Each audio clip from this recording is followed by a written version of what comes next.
Shalom saudara-saudaraku yang terkasih dalam Tuhan kita Yesus Kristus. Bagaimana kabar kalian hari ini? Semoga semuanya tetap dalam keadaan baik dalam penyertaan Tuhan kita Yesus Kristus. Saudara-saudara yang terkasih dalam Tuhan, pada kesempatan yang berbahagia ini, izinkan saya memberikan renungan bagi kita semuanya. Dan mari kita mempersiapkan diri kita untuk mendengarkan renungan firman Tuhan.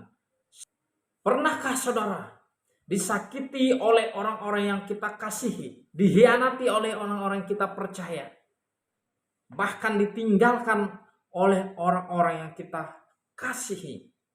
Lalu bagaimana perasaan saudara-saudara? Tentunya kita merasa sakit hati, merasa marah, merasa geram karena disakiti oleh orang-orang yang kita cintai, oleh orang-orang yang kita percayai. Bahkan rasa sakitnya seperti ada duri yang tertusuk di dalam hati kita, saudara-saudara. Kenapa itu bisa terjadi? Karena kita menyimpan amarah, kita menyimpan rasa sakit hati, kita menyimpan dendam di dalam diri kita, sehingga membuat kita merasa sakit hati. Hal demikian juga pernah saya alami, saudara-saudara.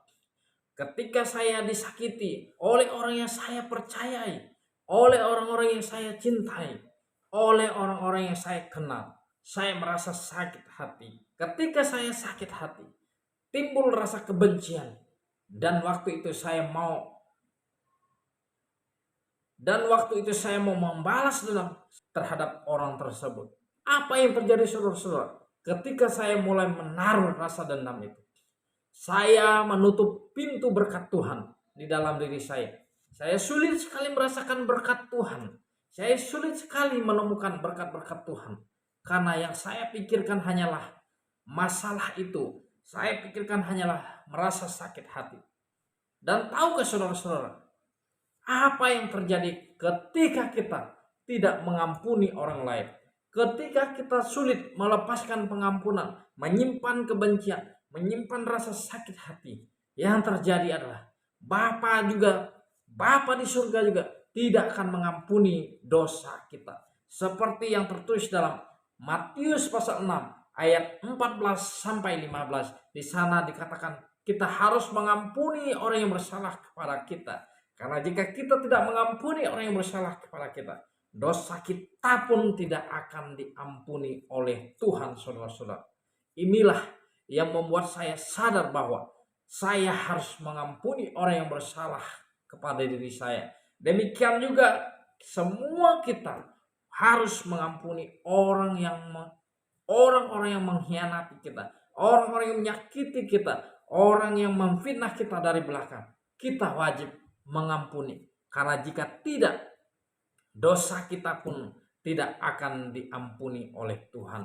Dan kita juga akan hidup dalam kebencian, akan hidup di dalam ketakutan, akan hidup di dalam keterpurukan, sehingga membuat kita semakin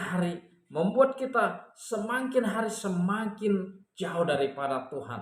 Karena kita merasa kita sudah dikhianati, hati kita sudah tidak baik, hati kita sudah mulai jahat. Karena itu saudara-saudara, pesan firman Tuhan hari ini sangat tegas. Ampunilah orang yang bersalah kepada kita. Karena jika tidak, kita pun tidak akan diampuni oleh Tuhan. Demikianlah pesan firman Tuhan bagi kita semuanya. Semoga kita semakin hari semakin memberikan pengampunan kepada semua orang. Semakin hari mengampuni orang yang bersalah kepada kita, supaya hidup kita semakin hari diberkati oleh Tuhan. Salam, Tuhan Yesus memberkati.